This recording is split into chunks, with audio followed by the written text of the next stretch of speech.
Hey guys, welcome back here to Intuitive Angling, and much appreciated you guys checking out today's episode. And guys, I got a really informative, very interesting video today. I'm going to tell you guys about a conversation I had with one of my subscribers who reached out to me about 4 or 5 months ago that used to work for one of the electronic companies, one of the fishing electronic companies. And he was explaining to me, in his opinion, what is going to happen with forward-facing sonar technology and advanced technology with the integration of AI. It's going to scare the crap out of you guys. I'm going to tell you guys what he was telling me, sort of what I suspected all along. So I think you guys are going to really have an eye-opening video in today's episode here. I'm also, guys, just wanted to get one recommendation to you guys. If you guys are looking for probably one of my favorite baits to fish this time of year, guys, this is the time of year you want to fish a full-size jig, and specifically a brown and orange jig. This is my favorite colored jig for the month of March and early April. This is my Blaukat Throwback jig, guys. Living rubber, hand-tied skirt. I'll put this in my Tackle Warehouse link in the description. We've got 7 different colors and 3 different sizes, but this brown and orange is my favorite this time of year. And I couple it up with a green pumpkin zoom super chunk on there. So if you guys are looking for a good jig setup, this is the one you want right here.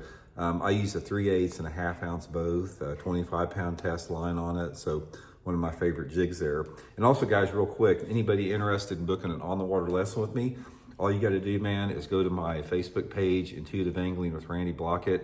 Shoot me a private message. I do my lessons on Table Rock and Stockton Lake here in Missouri.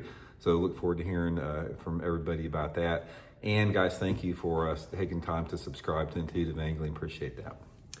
Okay, guys, one of the things that I really like about this YouTube deal, doing YouTube videos, is I've had a chance to make some really good friendships with a lot of people around the country, around the world. I have a lot of people that reach out to me, shoot me private messages. I have about, a handful of smart asses every day that just are, butthurt little snowflakes about something I'll say in a video. But overall, the interaction I have with my subscribers and people that follow the channel have been overwhelmingly positive, and I appreciate all the interaction and friendships that I've made, over the past 5 years on this channel. But anyway, a lot of my subscribers, guys, a lot of the video ideas I get and news I get comes from the subscribers. Like, there'll be a story that pops up I didn't even know it did. They'll send me something about it. And when this subscriber reached out to me about it, he knew that my stance on forward-facing sonar, and he said, hey, this, in my opinion, this is what's going to happen when they start integrating AI with forward-facing sonar. So I took some notes, and let me read this here, what he thinks is going to fix to happen here. Okay, first of all, he says a bunch of different stuff. I'm just going to read you some random stuff that he said with it. He said one of the things it's going to be able to do is going to be able to build what he called a predictive model of fish behavior. For example, he said, like, it'll say, there's a bass in 50 foot of water, the water's 50 foot deep, and there's this bass that's 20 foot deep over 50, and the probability of catching this bass is 80% if you throw a 3-inch minnow on a 1/4 ounce jig head. And then he said some other things that you're going to have integrated with AI. It's going to be able to tell you the exact lure retrieve speed and cadence that the fish want based upon their personality model. It's going to log fish response versus lure type. It's going to recommend lure speed and cadence adjustments based upon the mood and the personality of the fish through the observation. It's going to be able to highlight the most catchable bass. For example, it said, they're 50 foot from the boat and 30 foot of water. There's a spotted bass that weighs 3.7 pounds, and it looks like an aggressive feeder. And he said it's going to be able to predict the movement paths and the patterns of the fish as far as where they're going to. It's going to detect the level of potential strikes. In other words, it's going to be able to read bass personality and give you a statistical fraction on the probability of that bass actually striking. It's going to be able to tell you the weight of the fish, weight of the bass in real time. It's going to be able to automatically identify every fish species, and a couple other things that go with it.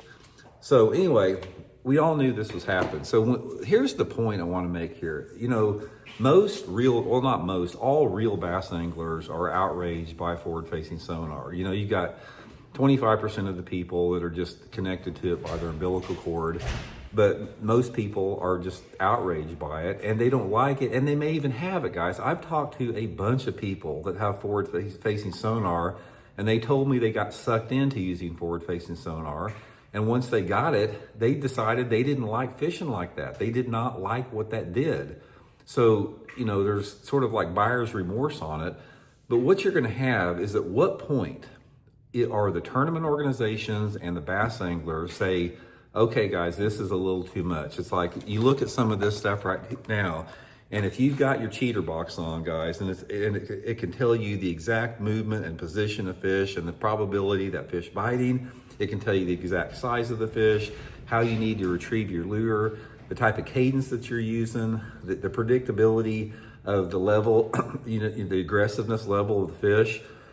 In other words, it hand feeds you every single bit of information about fishing, so you don't have to use your brain whatsoever. You are literally like a mindless robot on a trolling motor and doing everything that unit tells you. That unit is actually your brain. It's going to tell you exactly what to do, how to do it, where to do it. It's going to completely, you know, eliminate any type of mystery underneath the water. Everything's going to be black and white on it.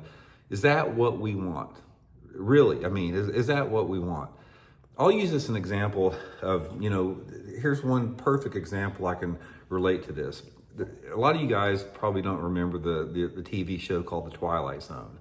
It was because it was back in the 50s and 60s. I remember when I was a kid, I used to see the reruns.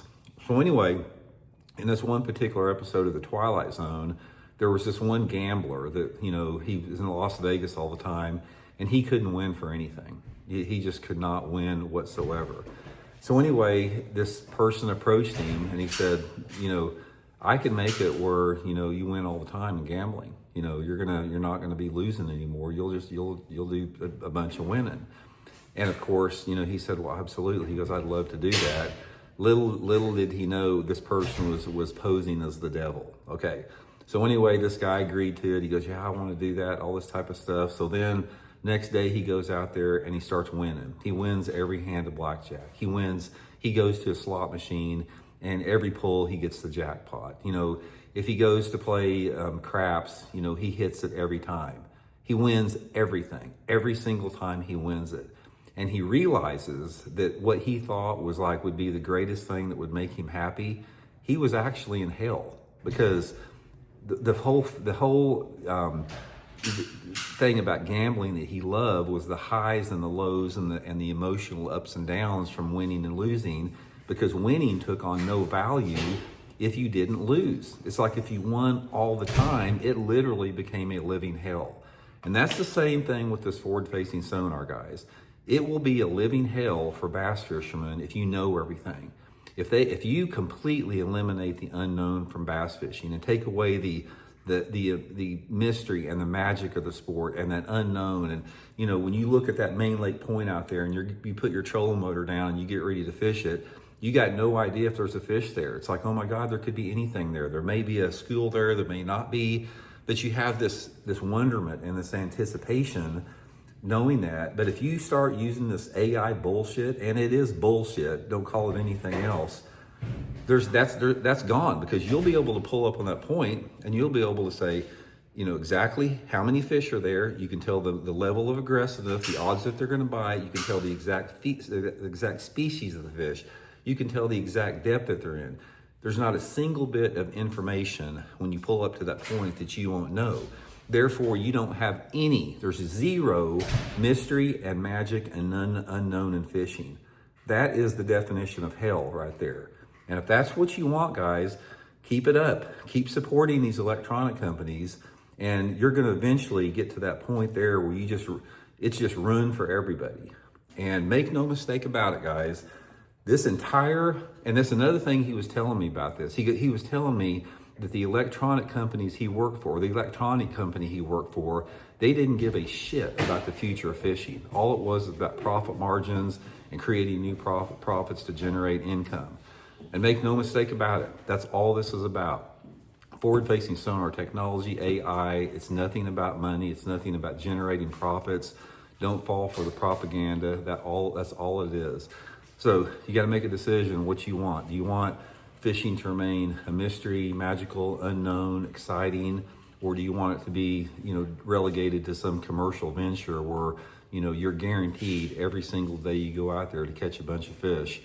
And just think about it before you get what you think you want. The idea may be a lot more powerful than the reality of it. So let me know what you guys think.